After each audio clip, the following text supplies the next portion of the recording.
Daily. Taste the Daily. Irrigation లో తానే master అని హరీష్ రావు అనుకుంటున్నారని మంత్రి ఉత్తమ్ కుమార్ రెడ్డి విమర్శించారు. హరీష్ రావుకు అంత అహంకారం ఎందుకని ప్రశ్నించారు. హరీష్ రావు దిగజారుడు మాటలు మాట్లాడుతున్నారని విమర్శించారు. ఎవరి హయాంలో ఏం జరిగిందో అన్ని పత్రాలు బయట పెడతానన్నారు. ఈ సందర్భంగా పాత జీవో కాపీలను మీడియాకు చూపించారు ఉత్తమ్. కృష్ణా జిల్లాలో జలాల్లో తాము 90 టీఎంసీలు డిమాండ్ చేసినట్లు ఉత్తమ్ తెలిపారు. కానీ 45 టీఎంసీలు అడిగామని దుష్ప్రచారం చేశారని మండిపడ్డారు. అబద్దాల పునాదుల మీదే బీఆర్ఎస్ బతుకుతుందని, తెలంగాణకు అన్యాయం జరిగేలా తాను ఎందుకు లేఖ రాస్తానని ప్రశ్నించారు. సిడబ్ల్యూసీకి రాసిన లేఖలో ఒక భాగాన్నే చూపిస్తున్నారని ఫైర్ అయ్యారు.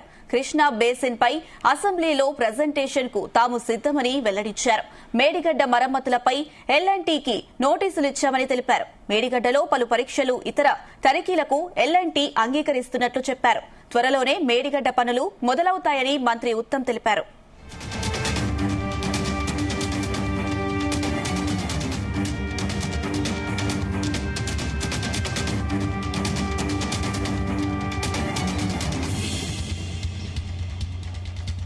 రైట్, ఇదే అంశానికి సంబంధించి మరిన్ని అప్డేట్స్ మా బ్యూరో చీఫ్ నరేందర్ అందిస్తారు. నరేందర్.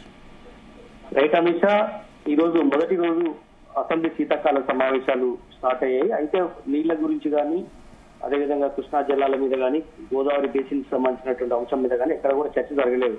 అయితే ఈ రోజు కేవలం కొంత జీరో అవర్ ఉంది. దాని తర్వాత సంతాప తీర్మానం జరిగి రేవంత్ రెడ్డి, కేసీఆర్ ఇద్దరు కరాచలనం చేసుకోవడం ఈ రోజు మేజర్ గా మనకు కనిపించింది. అయితే ఉత్తమ్ కుమార్ రెడ్డి ఇరిగేషన్ అంశం మీద తన చిట్చాట్ నిర్వహించారు.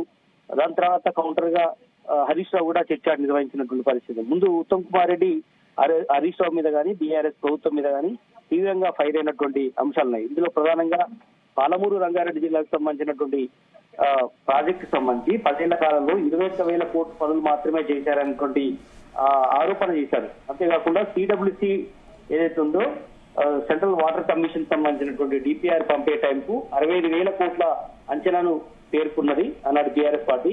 మొదట్లో 35,000 కోట్ల అంచనాతో ప్రాజెక్టు స్టార్ట్ చేశారు. దిగిపోయే వరకు 27,000 కోట్లు ఖర్చు చేశారు.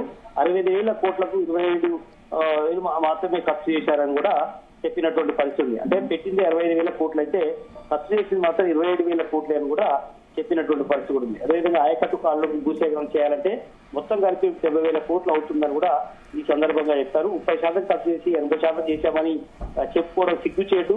ముఖ్యంగా హరీష్ రావు సిగ్గుపడాలి అని కూడా ఆరోపణ చేశారు ఉత్తమ్ కుమార్ రెడ్డి. మేము 2 ఏళ్లలోనే 7,000 కోట్లు ఖర్చు చేశాము అనే విషయం కూడా గుర్తు చేశారు. అంతేకాకుండా బీఆర్ఎస్ టైంలో ఒకటే పంపు పెడితే మేము వచ్చాక 11 మోటార్లు పెట్టామని కూడా ఇక్కడ ఉత్తమ్ కుమార్ రెడ్డి చెప్పడం జరిగింది. అంతేకాకుండా పాలమూరు కాళేశ్వరకు 1,00,000 కోట్లు ఖర్చు చేశారు. మీకు పాలమూరు మీద ఎందుకు వివక్ష ఉందో చెప్పాలని కూడా, ఎందుకంటే గోదావరి బేసిన్ మీద ఉన్నటువంటి కాళేశ్వరం ప్రాజెక్టు మీద ఇష్టానుసారంగా అవసరానికి మించి 1,00,000 కోట్లు ఖర్చు చేశారు.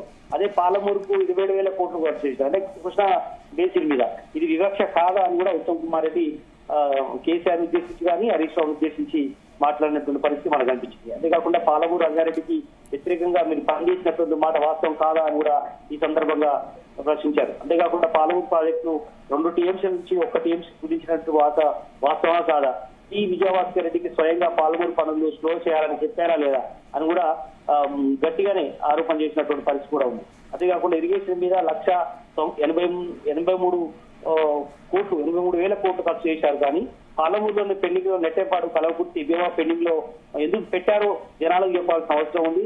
సభకు వచ్చి మాట్లాడాలని కూడా ఈ సందర్భంగా మాట్లాడారు. అంతేకాకుండా ట్రిబ్యునల్ తీర్పు వచ్చే వరకు కూడా కృష్ణాలో 299 టీఎంసీలు కట్టుబడి ఉన్నామని అపెక్స్ కౌన్సిల్ ఒప్పుకున్నారా లేదా అని కూడా ఈ సందర్భంగా చెప్పారు. అంతేకాకుండా 2,000 కోట్లతో ఖర్చు చేస్తే పూర్తి ఎస్ఎల్బీసీ విషయంలో నిర్లక్ష్యం చేసి వాస్తవం కాదా, అదేకాకుండా కాళేశ్వరం ప్రాజెక్టు 1,00,000 కోట్లు ఖర్చు చేసి పాలమూరు జిల్లా ప్రాజెక్టులకు మాత్రం మొండి చేసి చూసింది వాస్తవం కాదా, కలవకుర్తిలో 900 కోట్లు ఖర్చు చేసి పూర్తి చేయదు కానీ ఇంతవరకు చేయలేకపోయింది వాస్తవం కాదా అని కూడా ఈ సందర్భంగా చెప్పారు. అంతేకాకుండా పాలమూరు రంగారెడ్డికి వ్యతిరేకంగా పనిచేశారు.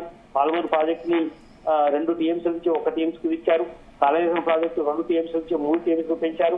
ఇట్లా మీకు ఇష్టానుసారంగా ఎక్కడైతే కమిషన్లు వస్తాయో, ఎక్కడైతే మీకు లాభాపేక్ష ఉంటుందో అలాంటి చోట్ల మీరు ఖర్చు పెట్టారు తప్ప ఎక్కడ కూడా మీకు జనాల ఉద్దేశం కానీ, మహబూబ్నగర్ ప్రజల పట్ల కానీ మీకు చిత్తశుద్ధి లేదని కూడా చెప్తారు. ఎందుకంటే మీ చేతగాని తరానికి మాపై రుద్దడం సరైనది కాదు. కాంగ్రెస్ ప్రభుత్వం వచ్చిన తర్వాత ఇచ్చినటువంటి హామీ మేరకు ఒక్కొక్కటి చేసుకుంటూ వెళ్తున్నాం అన్నటువంటి విషయాన్ని కూడా ఆయన చెప్పారు.